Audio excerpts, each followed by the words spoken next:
Good morning. Buenos dias. Welcome, everybody, to the 2018 commencement ceremony.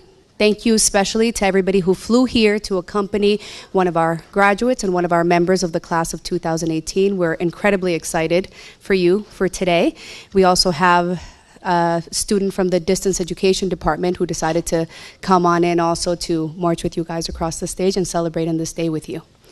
So we're going to get started with our 2018 commencement by welcoming the members of the platform party, and so I ask that you all stand up and allow me to welcome them to join us.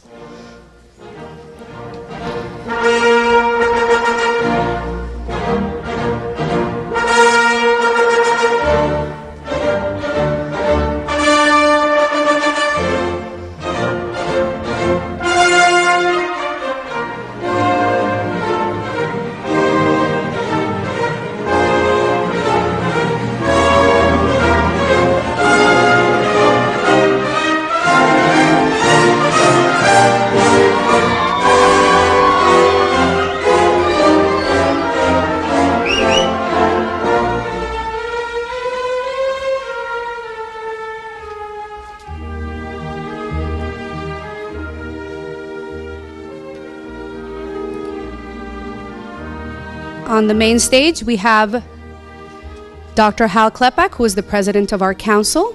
We have Mrs. Wided Bushamawi, who is also a member of our council, who is also a Nobel Prize winner and will be your keynote speaker for today.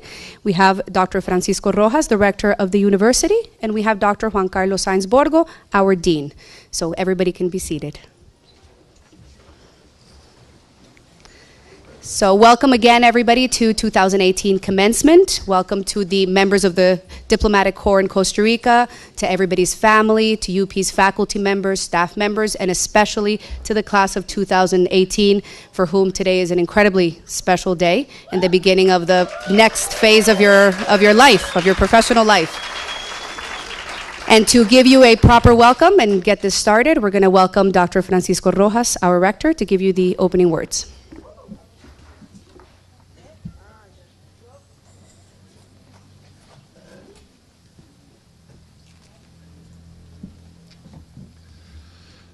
Good morning, everyone.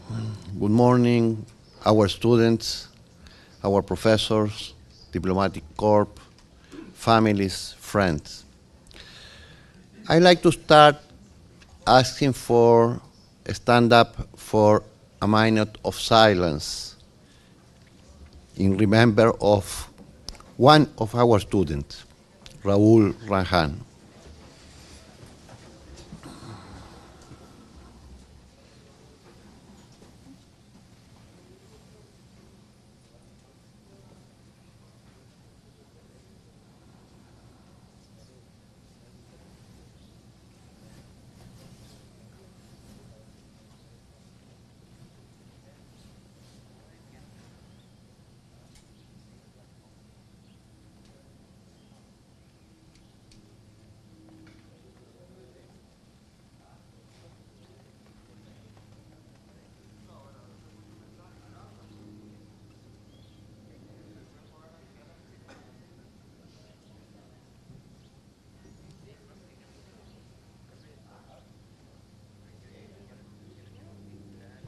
Thank you very much.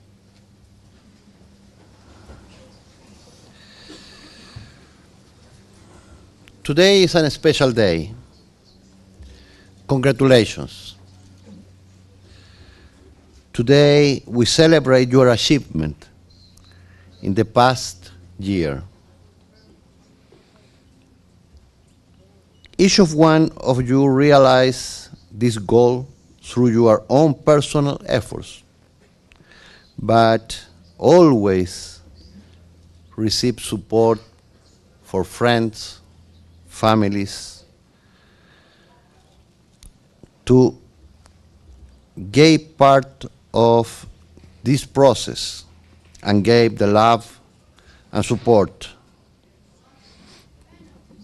The new network of the UPs is essential not only for your studies, but basically for the future. Thank you to the faculty for dedicate their work, and thank you to the staff of the university for dedication of our students. Your time at the UPs has allowed you to gain fresh perspective on the world, as well as your own personal professional objective for the future. Today, the international system is in the middle of a global change. The global power relations are taking a new shape. You discussed that in your class. These are heading towards a reconfiguration of geostrategic character has yet not defined a new balance of the power. A deep crisis of multilateralism system and the institution is taking place, produce a new breakdown. Largest multilateral institution has become weak and growing nationalism and populist vision. The current and the great uncertainty due the existence of the great risk for the humanity. You study that. Climate change, violent war, pandemic, and protectionism. Faced with these challenges, peace will only be reached through sustainable development as a fundamental respect of human rights as started in the Agenda 2030. This is a global ambitious program aimed to place to the people in the center in the effort to put the end of the poverty and the hungry and generate equity, dignity in all world scale. This will only achieve by carrying out our planet and protection of the degradation. These two factors are essential for prosperity and development. Peace will be resolved of acting simultaneously in both fronts. This requires participation and inclusion. In the context of war, it's impossible to achieve any rights. The objective number 16 achieve the peace, justice, and a strong institution. In a society that divided and trapped by conflict, education for peace is the number one of the requirement. This means education for nonviolence, education for inclusion, education for social cohesion, education for rule of law, education for legality and ethics. In brief, education for sustainable peace. It is crucial to develop an education curriculum that promotes skills, values, behavior that contribute to the peace, justice, and sustainable development and solidarity. I like to thank to the student leadership for its critical view and suggestions, especially those sensitive issues where the UPs must improve. In multicultural environment, the development of trust is essential. It is not an easy task. However, the result is wonderful. The vision of the world is expanded. Perceptions are enriched with new approach. It is possible to generate new attitude and development, a greater openness and sustained integration. The key is communication. In the rapid and tumult of work every day, many times we forget to communicate adequate. It is something that we need to improve. In matter of discrimination, sexual harassment, the UPs has zero tolerance. This is our policy. That is my policy. The Council of the UPs received the suggestion from the students. These were fully welcome. All 4 recommendations will be put in practice.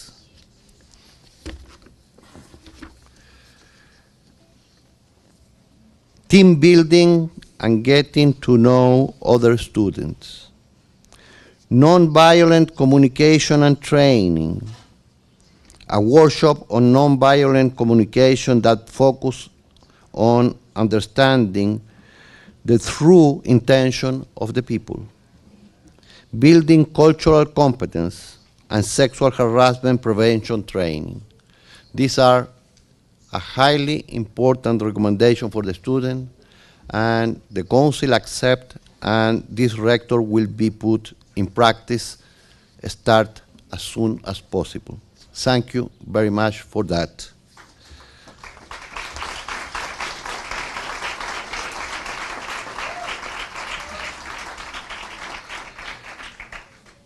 Today, in each one of you, we recognize the vocation for peace.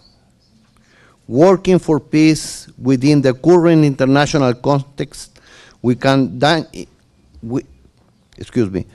the international context can be a dangerous task considering the violence occurring through today in the world.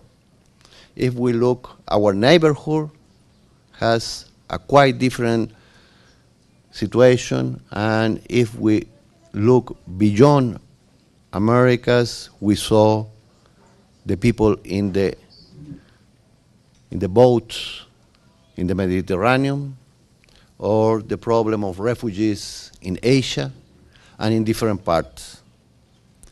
You could make the difference because you have no doubt each of one of you will feel of we are destined to contribute this monumental task of changing the world and promoting the 2030 Agenda for Sustainable Development. You learn in this university, if we want peace, we must work for peace. Thank you very much.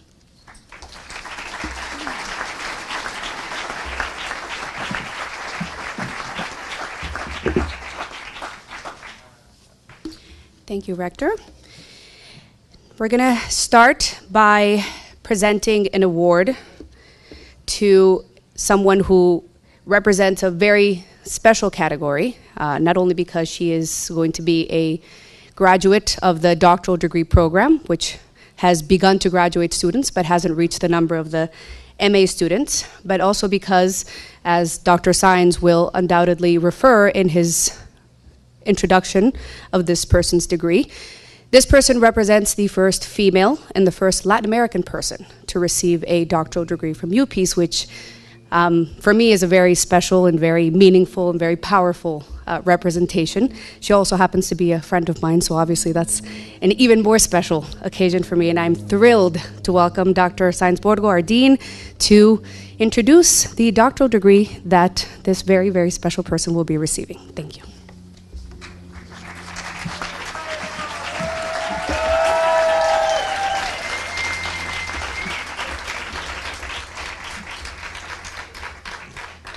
Good morning, ladies and gentlemen, class of 2018.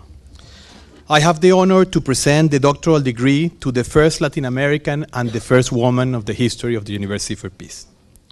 The work of Maria Teresa Garrido in the last 5 years, the first year as a master's student and the almost 4 years at the doctoral program has been remarkable. She has been a role model student in all the sense. Her research topic about citizen journalism takes the issue of protection of journalists and the freedom of expression to new levels. She started her interest on a topic as a result of the field work in partnership with UNESCO about the protection of journalists in El Salvador and Honduras.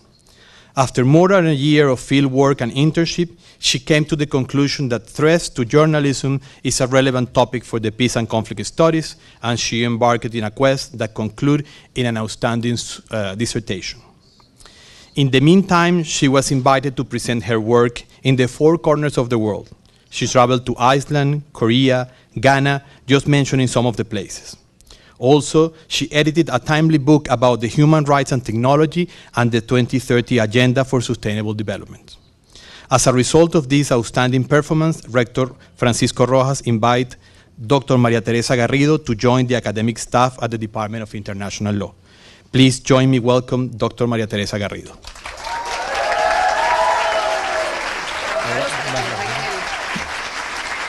I'm going to ask the members of the platform party to step down so that you can present Dr. Maria Teresa Garrido with her doctoral degree.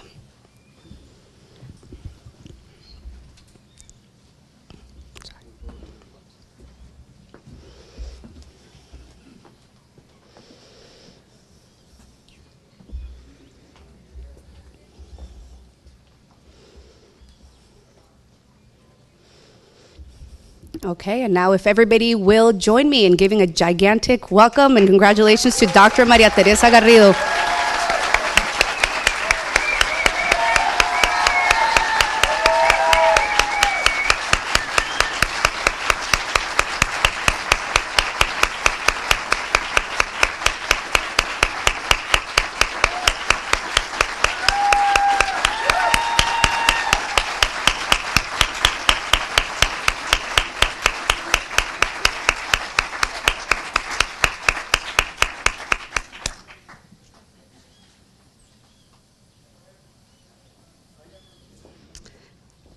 Okay, and now that the members of the platform party are up, I'm going to have all you guys do the same. So we're going to go ahead and start. And the next student that we're going to introduce is also a member of the doctoral program, Miss Jana Lozanoska.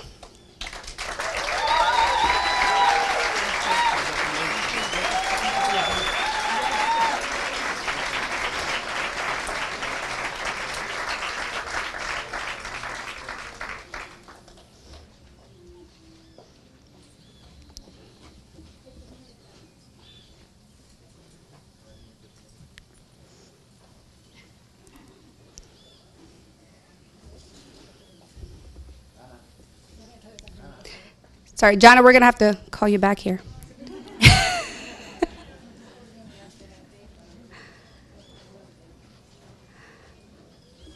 And let's give Jana another applause.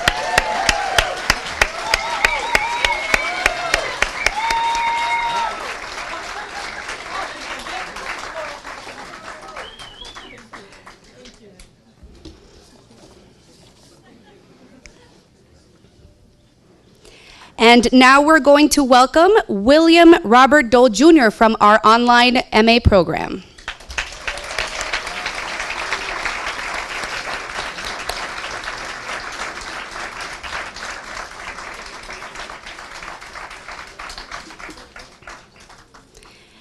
Okay, now I'm going to start calling the students by department, and we ask that you hold your applause till all of the students from each department have been called so we can give them a giant round of applause. Okay, from the Department of International Law at UPIS, we're going to have Dr. Mihir Kanade, who is the head of the Department of International Law, join us. And we're going to start with Asta Dua.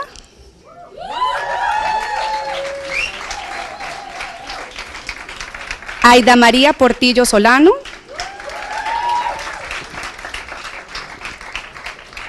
Dorothy Jean Knudsen. Frank Gordon Higginbottom III. Harmony Roche. Kyla Graves. Lena Muzz. Luana Nieto Mendez. Margarita Maura Pascal. Maria Teresa Garcia Perez. Samuel Sanford Smart. Sfuk Munif Alharba. Skuli Sigurdsson, Sunil Kumar Raj, Silonem Quinones Oviedo, and Yasmina Benzliman.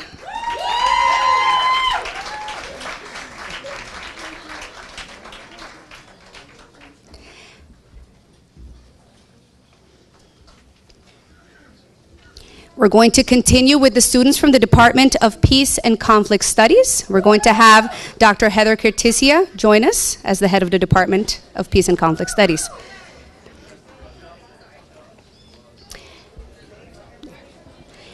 Amy Jean Schmidt.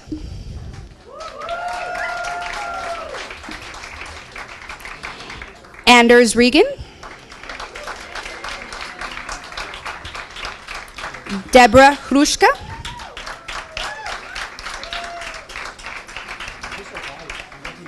Douglas Matthew Vargas Jr. Fikir Kabere. Hallie Marie McClure. Heidi Milner. Julia Burns. Kiyomi Takano. Lorena Briseño. Molly Lynch. Nicholas Oliver Price. Ninja Maria Christine Gederman. Pallavi Kamalini Nair. Paula Caitlin Priebe.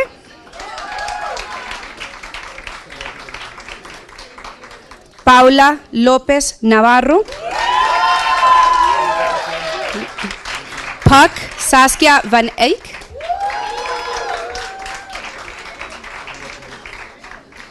Rabab Talal.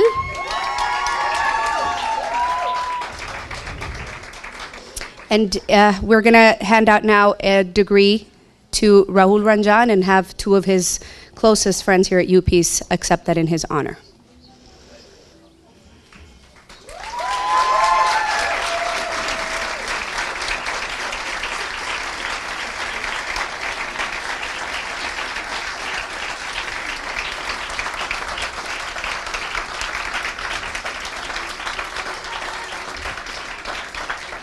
Shemaina Jody Miller. Toby Rose Israel. Varun Kolkebail Naik.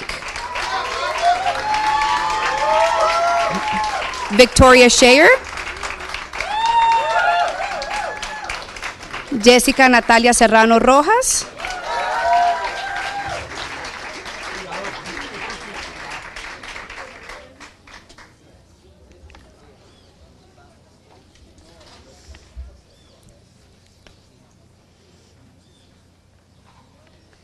Now we're going to start with the students from the Department of Environment and Development, and we're going to have Jan Breitling, head of the Department of Environment and Development, join us. And first we have Arpit Singh, Bianca Urbanovska, Katerina Andrea Panchik Pignani, Catherine Grace Wiersma, Clara Helene Ramin, Erin Christina Lamb, Fiona Jane Stitfold, María Cecilia León Irragorri, María del Pilar Porras Pastor, Mario Güell Garita, Michaela Lee Baker, Miki Oshima, Mohammed Ahmad, Oliver Alexander Cavadon,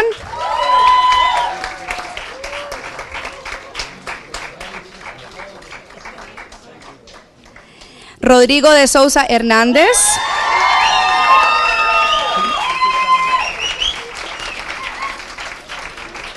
Sofía de Jesús Cortés Mesén.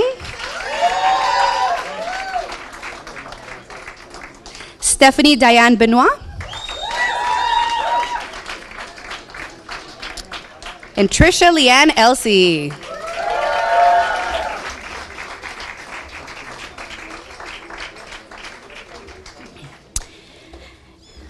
Now we're going to list and welcome the students from the Department of Regional Studies. I'm just going to welcome their families in Spanish, so if you'll excuse me.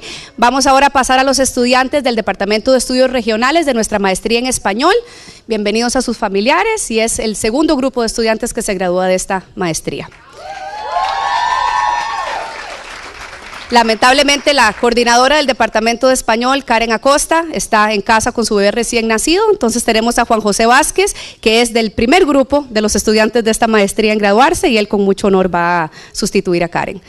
So we have Juan José with us. He's going to be replacing Karen and handing out the degrees to these students since Karen is home with her newborn baby. So we're going to start with these students. Álvaro Manuel Alcalá Segovia. Ana María Peña Rubio. Carlos Alberto Palomino Paredes. Dayani Cristina da Silva. Diana Catalina Pinzón Sarmiento.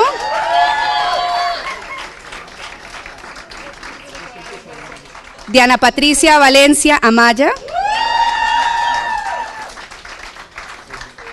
Hasna Elbeaini Yagi. María Fernanda Quiñones Mogollón. Mauricio León Arce. Priscila Araujo Aragao Tiburcio. Raquel Rodríguez Herrera.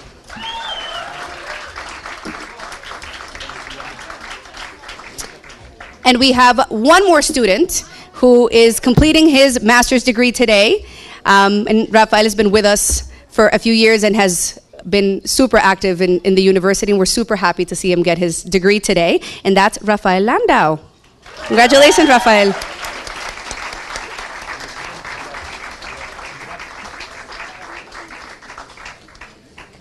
Let's give a big round of applause to everybody from the class of 2018.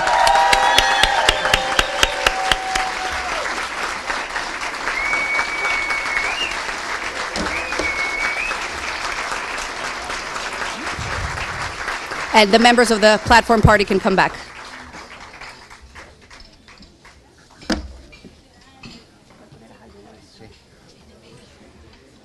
You can hang out here, because I'm going to introduce you now.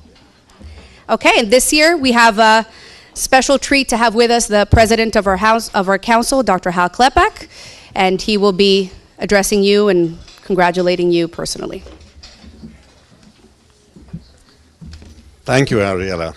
Congratulations to the class of 2018. Well done. Very good, and very nice to see all those faces come up, happily concluding hard studies. And I hope a very pleasant time here at the university. We just had the 29th council meeting of the University Council, and the Rector has already made some reference to conclusions made. I'd also like to add my thanks to his for all the work that Student Council and individual students did in terms of giving suggestions for the way forward. You invited a historian, and I'm a historian, and so I'd like to look back a little bit before looking forward, because today is a day for looking forward. But I think that in 2018, 18s tend to be pretty rough years each century, and I'm thinking that perhaps this is not a particular exception to that rule on many scores as we go into the commercial conflicts to which the rector made reference. If we were to look back one century to 1918, we would have found in late June of 1918 that the Allied forces were reeling under the blow of what appeared to be a successful German offensive to end the war. And who knows what the world would have looked like if that year had ended that spring, or that conflict had ended that spring. If we go a century back to 1818, we have the first great intervention of the concert of Europe. Peace, but peace imposed by the great powers.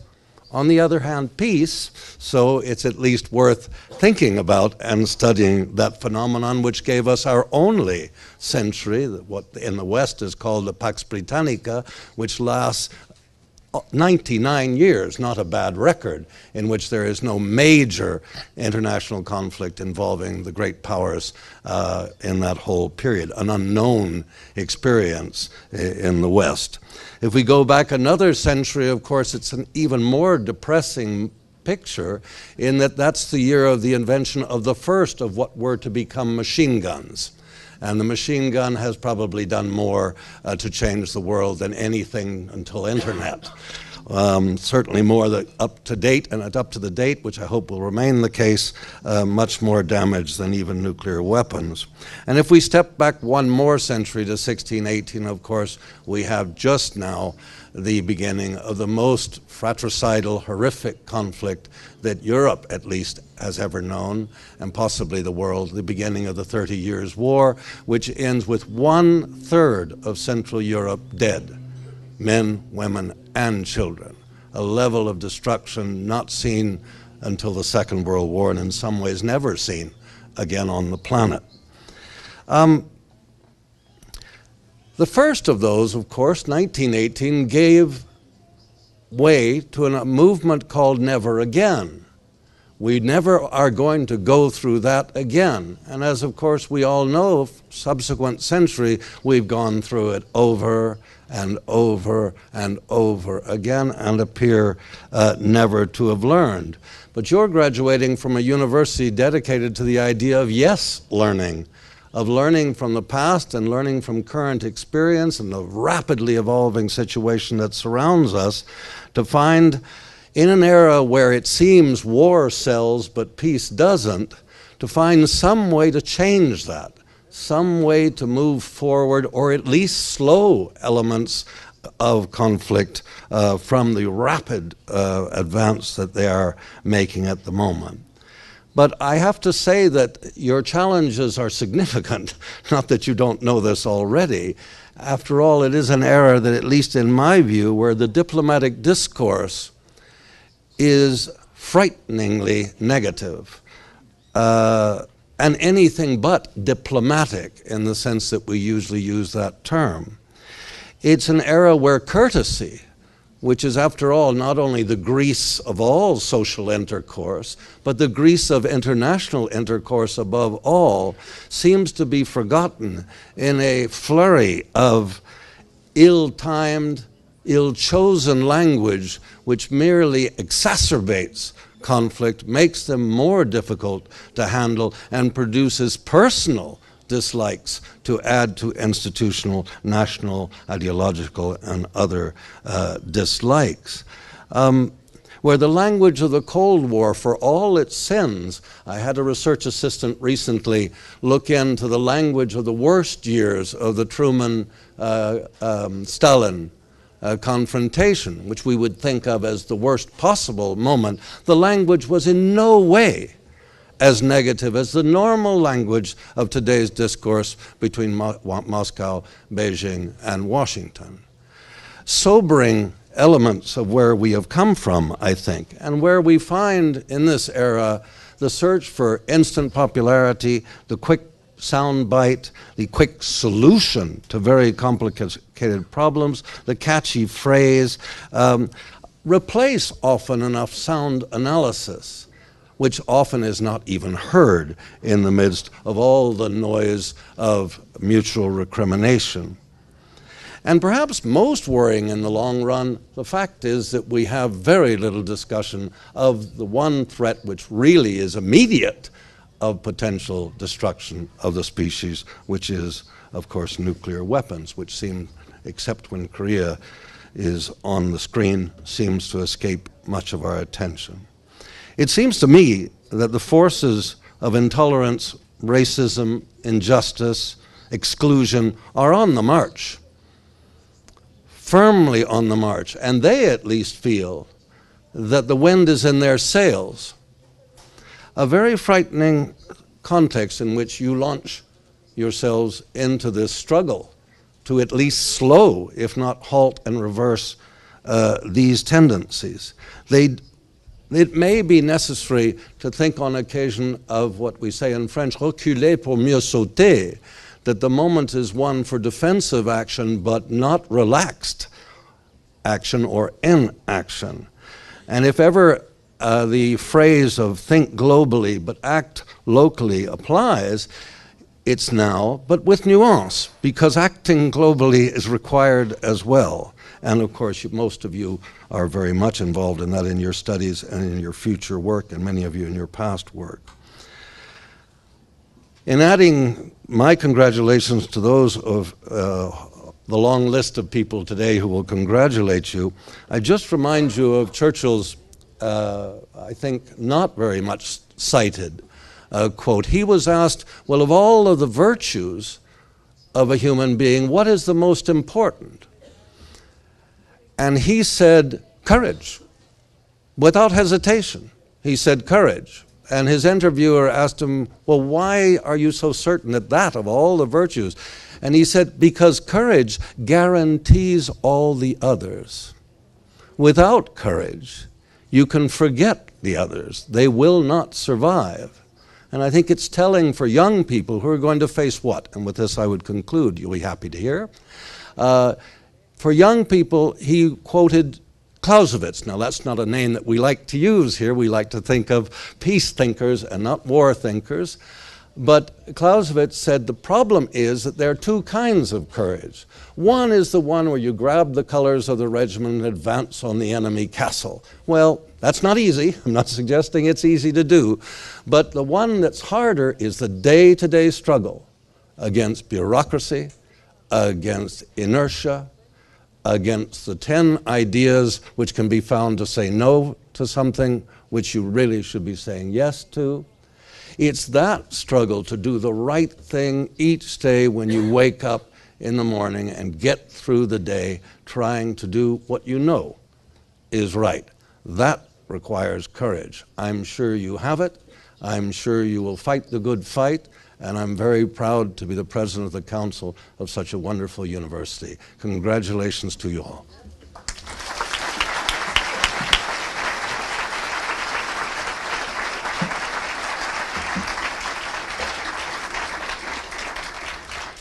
Thank you, Mr. President. Now I'm going to welcome your student representative for this year, who will be offering her words on behalf of the class of 2018, Ms. Fikir Kibera.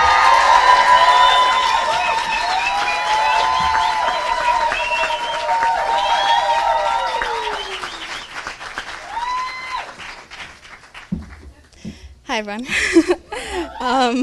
Okay, so I would like to say first, good morning, and to thank you guys all for giving me this opportunity to speak. And on behalf of the student body, I just wanted to welcome all of our friends and our families, all our loved ones who came to celebrate with us, the staff and the faculty of the university, and most importantly, welcome to us and everything we've done. Okay. So as cliche this is going to sound, I actually thought a lot about what I wanted to say, and I'm not completely sure what a commencement speech is supposed to sound like. So I just decided to have an honest reflection of our time here and to just give 2 points of advice. And after a few fruitful conversations, I kind of narrowed down the topic to respect. So I'm going to talk a little bit about respect for ourselves and respect for the people around us and how our inner peace can lead to a global peace. So let's start with ourselves.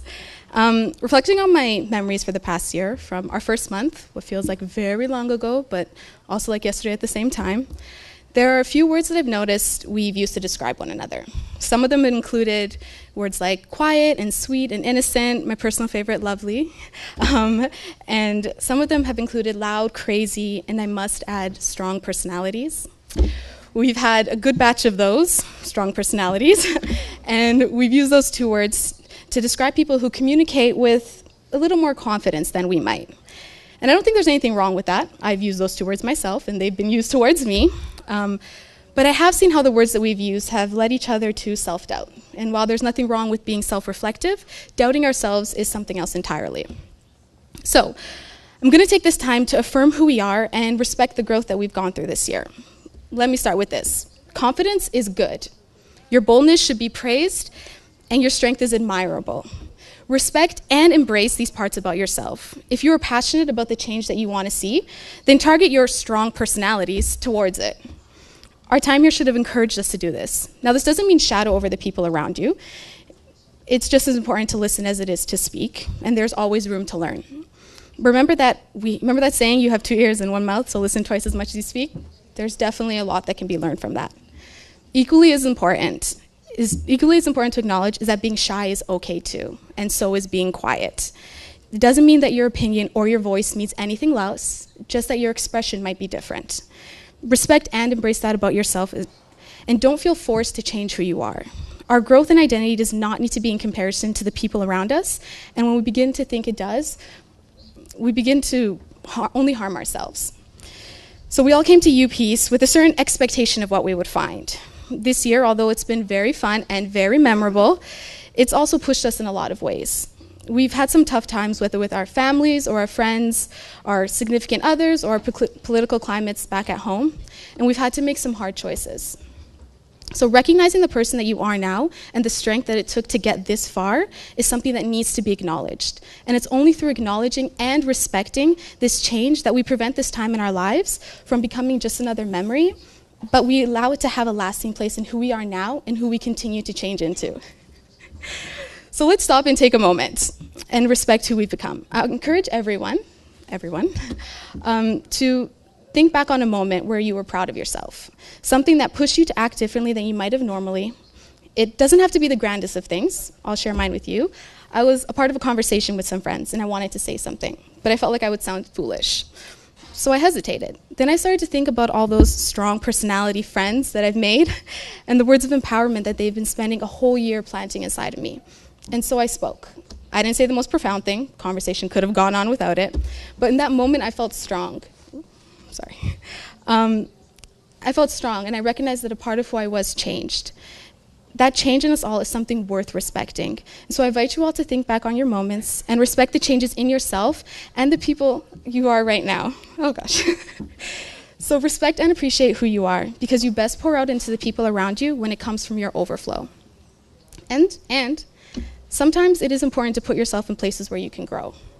Making choices that put us in difficult and uncomfortable positions give us moments to allow ourselves to be redefined and to reshape who we are. We always have the power to frame how our experiences will affect us. Living outside of our comfort zones and being vulnerable can be a beautiful thing in how we learn to re-understand ourselves. So for the next few months or years, you might include traveling, could be work or more school. Either way, step into it boldly, respecting and knowing who you are, and taking the time to respect the changes along the way. And remember that only through the overflow of your inner peace can you learn to engage and facilitate in the peace of the world. So now that we've had some time to self-love, let's think about how we relate to others. Again, I think UPeace has had a collection of a lot of different personalities, types, and if there's one thing that I've learned, it's that meeting people where they are is different from expecting them to be where you are. How many times have we expected people to be passionate about the same things we are? Expected that they speak with the same level of urgency, or they know the same information. Expecting people to be like you are, or I am, cheats them of their originality, of what could be their unique contributions. So just as much as we expect to be understood by those around us, we need to put in the effort, and use our wisdom to meet people where they are. Working as a community, a team, means that we learn what it means to embrace our differences. Use and understand our diversity as our strength, our connection. And these are the things that we use to achieve what we want our global peace to be. I want to share a learning moment that I had with you guys. I was in a conversation with a friend, a few weeks back, and he said something along the lines of, we shouldn't treat people how we want to be treated. We need to treat them how they want to be treated. In the same way, we should understand people how they communicate, not how we do. Taking that extra step to meet people where they are is what builds the trusting relationships. And these are the relationships that we want to use, again, to reach our understanding of whatever global peace might look like. So these small steps can foster larger results. So there's supposed to be a part in a speech when the person who's talking gives life advice on how to be successful. I don't have that secret very much. And if I'm being honest, I haven't even mastered the two things that I spoke of, even though I acknowledge their importance. In fact, I think that ever fully gaining the measure of either might not happen. But what I believe the point is that we don't remain stagnant in where we are. But we continuously acknowledge that as we grow and we learn, we should take the time to respect that within ourselves and the people around us. Because preparing for peace means being willing and ready to accept the people who will be living in it, even if they're different from us. And so before I close, I just want to take a moment to recognize Raul. Raul, whether he was a dear friend, a classmate, a student, or a community member, he had a place in our small community this past year. And although he didn't finish in the same way that we are, the impression that he made on those people he built relationships with is how he's present with us today. And Raul's place, like any of ours, in our community of the 2017-2018 class, will always remain present. So, now that I've spoken enough, I think, I'm going to close my time up here with a welcome. Welcome to the end of an amazing chapter where we got to meet great people, build great relationships that I'm confident we will cherish. Welcome to the new person that you have chosen to be, and all the limits that you have pushed past and overcome. Always be proud of that person, the people you've met here, the lessons that you've learned from, and the past that you've lived through. Everything has led to who you are now, and that's something to be thankful for, grateful for, and proud of. So welcome to one end, class of 2018, and congratulations on what you've all achieved.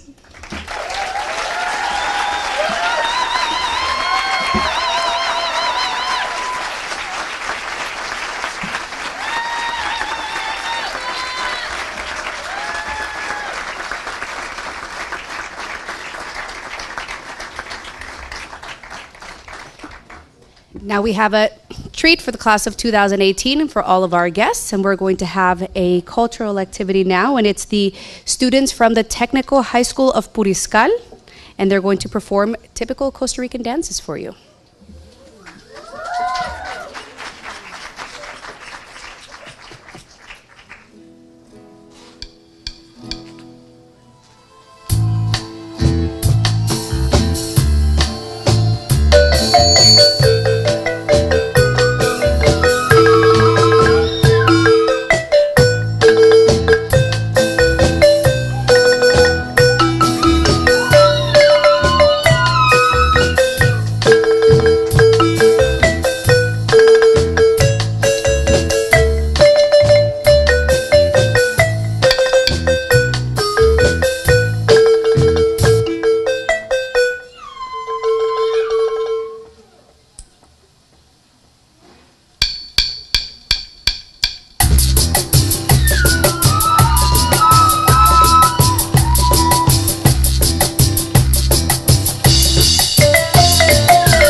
Thank you very much to the Technical High School of Puriscal. And now I'm going to welcome Dr. Juan Carlos Sainz Borgo, our dean, back to the podium to introduce our keynote speaker, Mrs. Wided Bushamawi.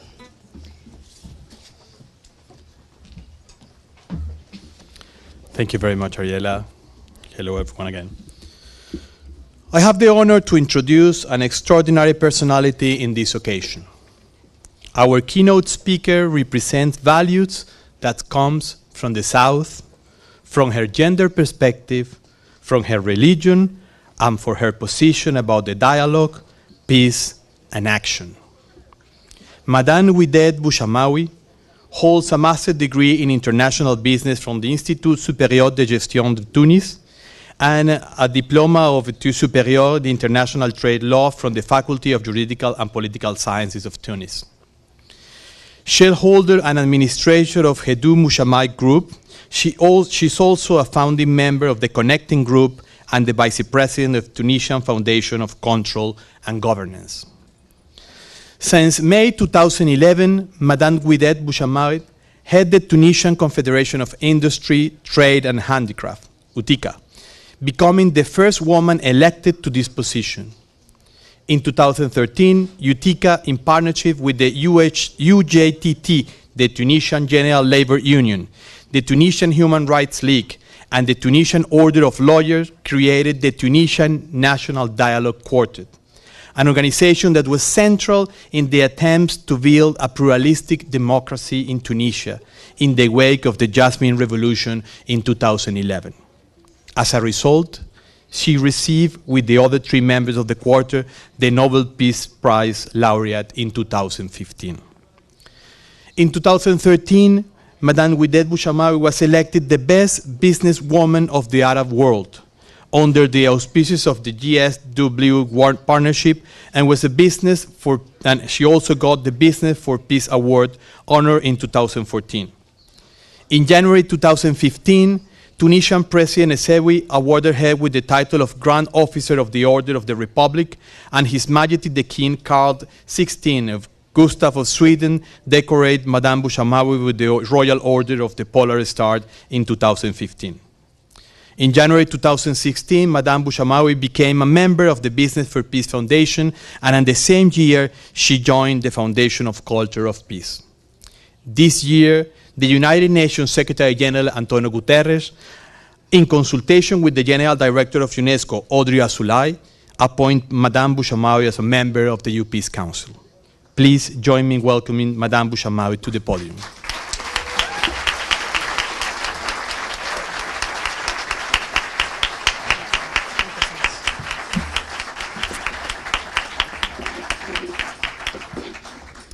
Good morning. I'm so confused after this introduction to speak, but it will be okay. Dear President of the University, Mr. Keplak, Dr. Rojas Aravena, Director of the University, the Dean Sainz Borgo, that's it, professors, distinguished guests, UPC students, families, faculty and staff, ladies and gentlemen. Allow me first to thank you for your kind invitation, which honors me personally and recognizes my commitment as a Nobel Peace Prize recipient. Being in front of you today gives me joy and satisfaction, as your institution is an example, one of those we dream about. And the dream comes true.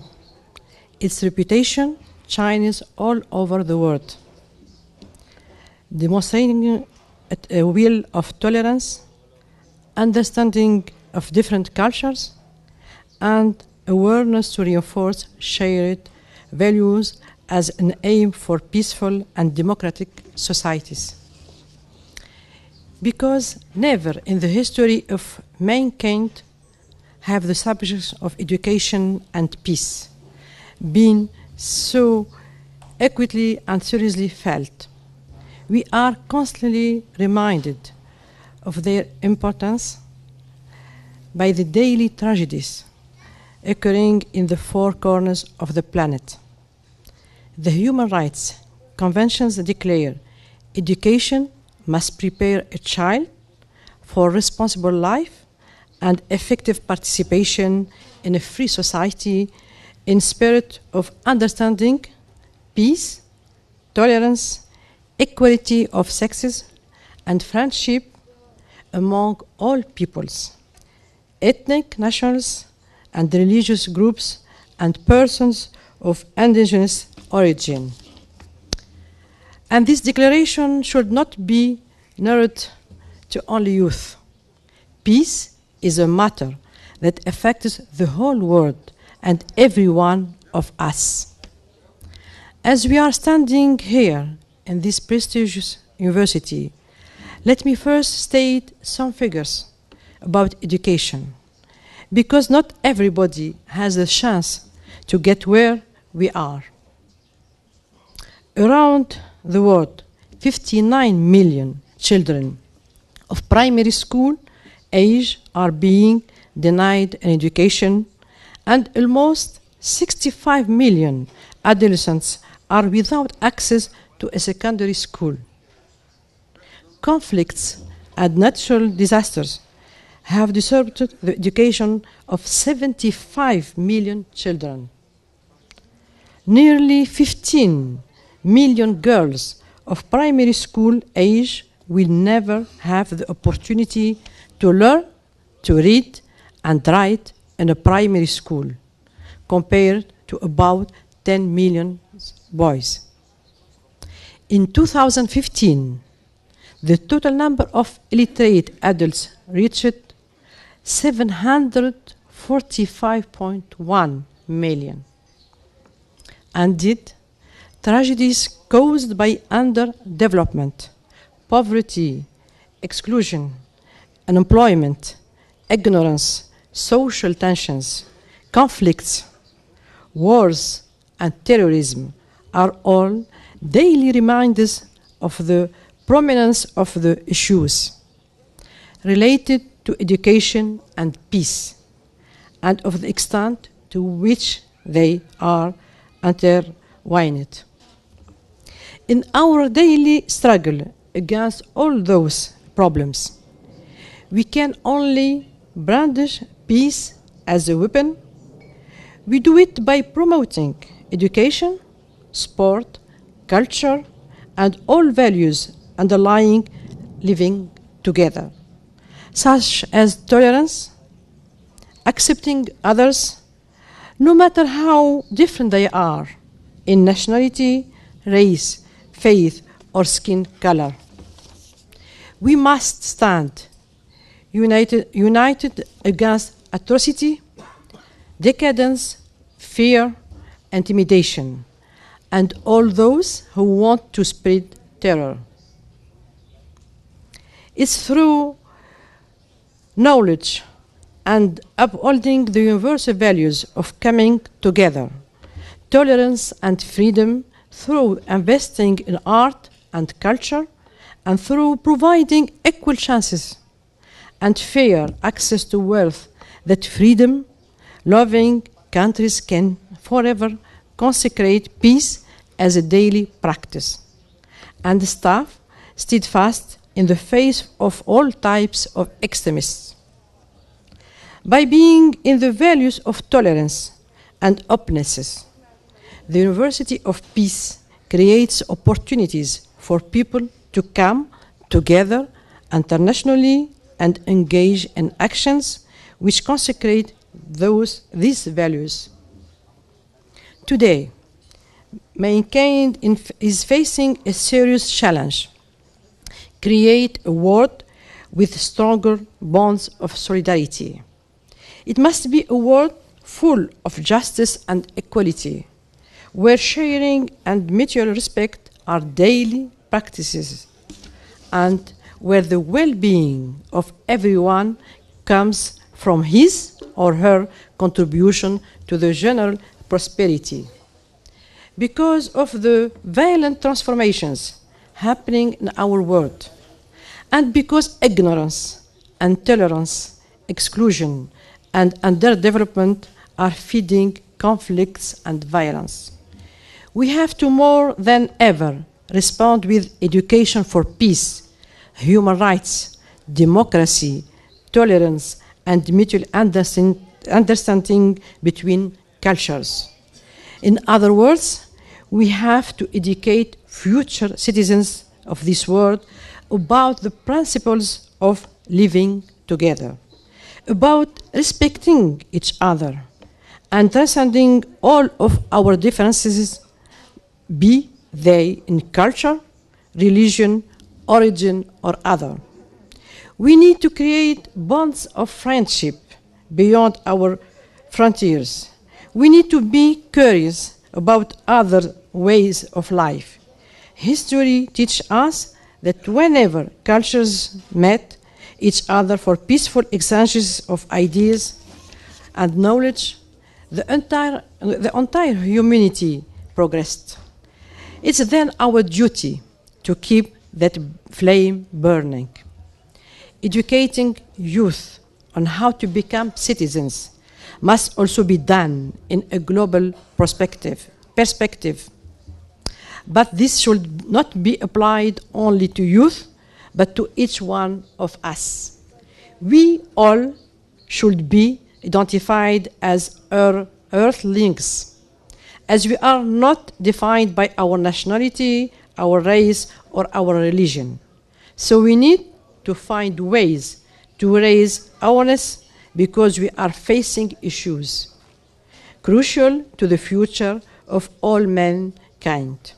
In any increasingly interconnected world where the actions of each one of us can have far-away consequences. There is no longer room for policies of exclusion and closure. Our destiny is to live together. So why not have future generations develop right now their understanding of the concept of living together and the competencies needed for that? They are education, learning, teaching are the most powerful tools to promote peace. As the philosopher said, education breeds confidence, confidence breeds hope, hope breeds peace. Our modest experience in the national dialogue in Tunisia has taught us that whenever there is a will to do it, living together is possible. Thanks to dialogue, to listening to what the other has to say, and to a common desire to transcend our differences, we were able, with our social partners, to save our country, to save our revolution, to avoid civil war from its political crisis. It is obvious that experiencing intercultural learning as applied here can only strengthen the values of dialogue and openness. I am from Tunisia. I think many of you don't know where is Tunisia. Tunisia is the north of Africa. We are a small country. We are just 11 million people. And we got our independence from France in 1956. We have a presidential regime. We have democracy, and we got this democracy, and we have this, since 2011, when people from all sides of Tunisia, they went to the street and they asked for democracy, for employment, and for dignity. And we cannot have dignity without having employment. We got in 2013 two political assassinations in Tunisia. We were shocked as Tunisian people because we are a peaceful people. So at this moment, we as partners, social partners, I represented the Business Confederation, and with our social partner, the union, and the Human Rights League, and the Bar Association, we sat together and decided to do something for our country. We decided to save our revolution. We decided to save this startup democracy. And we forgot our ego. We did what politicians failed on, because politicians were incapable to sit together to find solutions. And what we did is just, we invited 24 parties at this moment, and we say to them, the only way to save our democracy is to think about the future of our generation, of our people, is how we can set up this democracy. And thanks to this dialogue, we got a new constitution, a very modern constitution. And this the constitution, there is a separation between religion and politics. We kept the rights of women. We are in Tunisia. I mean, Tunisia is the first and the only country in the Arab and Muslim world that we have a particular personal status where women have the same rights than men. We were able to vote.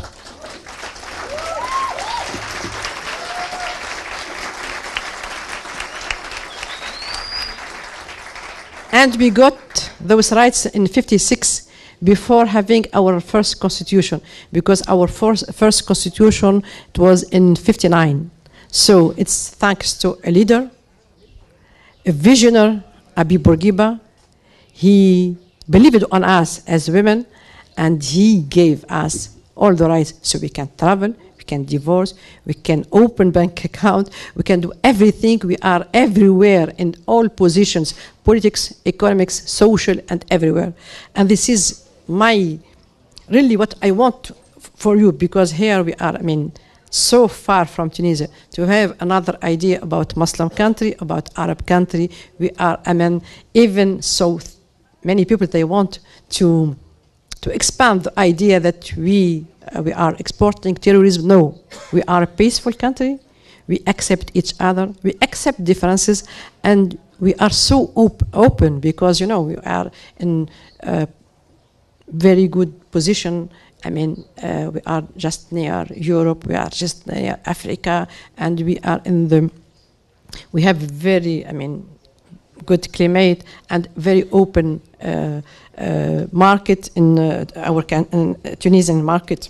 So what we did also is thanks to three main things. First, we have a very, very strong civil society in Tunisia, very involved civil society. Second, we have the youth, and they are well educated. Third, we have women, very emancipated women. Thanks to the three pillars, Tunisia is what is like this now, is a democratic country, and now we are a democratic country. What we want to know, we are not here, I'm not here to give lessons to others, but just to take Tunisia as a model, that with dialogue, we can build a new country. With dialogue, we can avoid so many bad things. And that's what we did as quartet, and that for that reason we got this Nobel Peace Prize in 2015. So I'd like in the end to thank you again for this opportunity to speak in front of this assembly who embody the future of our world, which given the quality of students, and I'd like to congratulate another time all the students. I think we together we can promote for peace, and we'll do it. Thank you so much.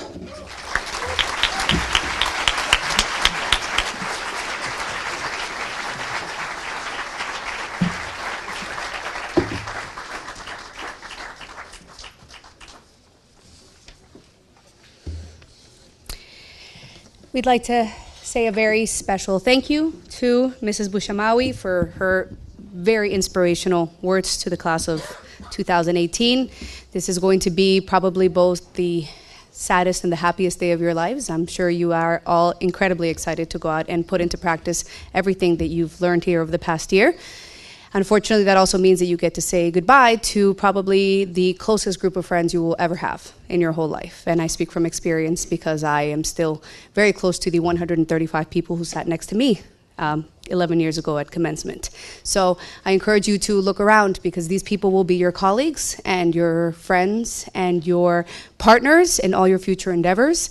And this network is probably what will make the difference in making sure that what you guys do is, you know, amplified all over the world. So once again, on behalf of the entire staff, faculty, community of the University for Peace, on behalf of everybody at the main table, we would just like to very much congratulate you and encourage you to go out and make peace in the world, because that is what we were taught to do, and that's why you all came to UPeace. So thank you again for everybody for joining us, and we have a small surprise for the students in the atrium. So once the platform party exits, we invite everybody to go over to the atrium for a small surprise that we have for you.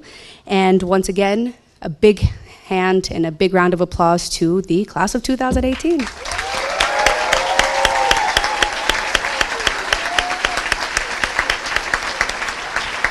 And the members of the platform party can step down whenever you'd like.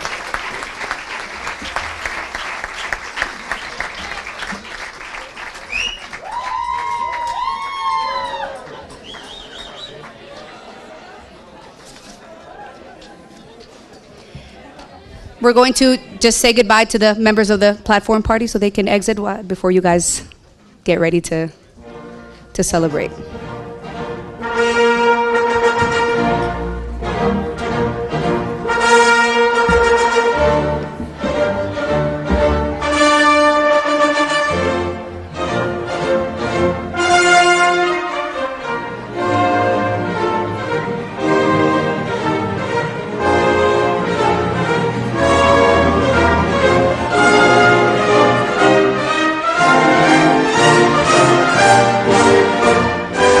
Students, hands up.